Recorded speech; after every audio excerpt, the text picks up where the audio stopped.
So, since many of you were digging and pulling weeds and cleaning and chopping vegetables and all sorts of things like that this morning, I thought it might be helpful to talk about how to transform these activities into your Dharma practice. Okay? That would be good, huh? Wouldn't it? Yeah? Otherwise, oh, I'm chopping these same vegetables, I'm cleaning the same thing. You know, I could have done it at my mother's house, made her happy. Why am I here?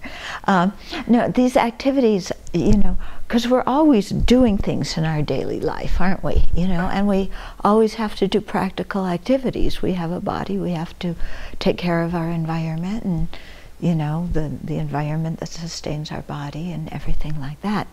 So then the question comes, how do we integrate this with our Dharma practice? So there's a practice called mind training or thought transformation that is very, very helpful in this regard. And so, for example, when you're cleaning something, maybe you're doing dishes, you think that the dirt on the dishes is the defilements of sentient beings, and then the soap and your sponge are the wisdom realizing the nature of reality, and you're using that to clean the minds of sentient beings. So, you know, you can say that to yourself, but then when you really start thinking about it, and, well, wait a minute, what are the defilements on the minds of sentient beings? And what is the nature of reality? And how does that counteract the defilements?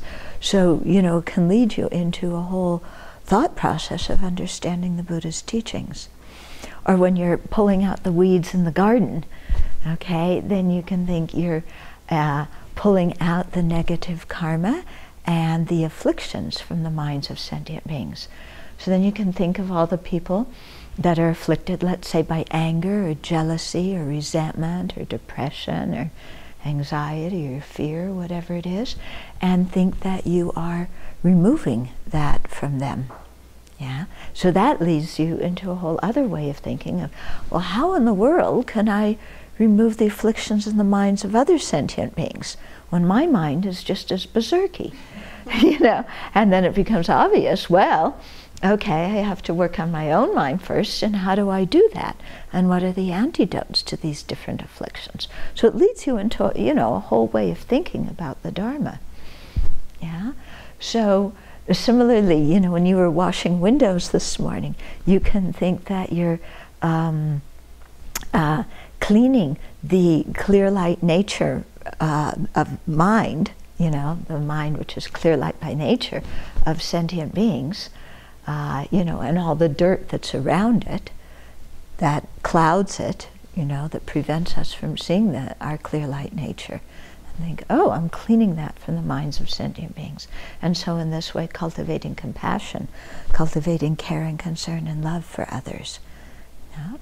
And so with everything we're doing, we can add this kind of thought process that can integrate either how we counteract afflictions or how to generate compassion for ourselves and others. Yeah, so it's a very skillful method to use that will really help us in our daily lives when we're doing things. Yeah, some of us are working hard on our emails, you know. We have this practice of doing 100,000 prostrations and 100,000 mandala offerings, and some of us are working on 100,000 emails.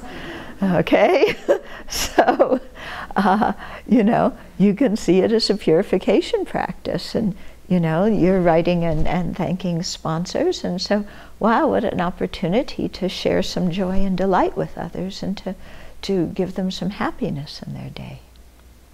Okay, so, and you're writing to invite teachers to come here, so again, you know, what a way to make the Dharma available to others. So, you know, whatever our offering service activity is, then we integrate it with our Dharma practice.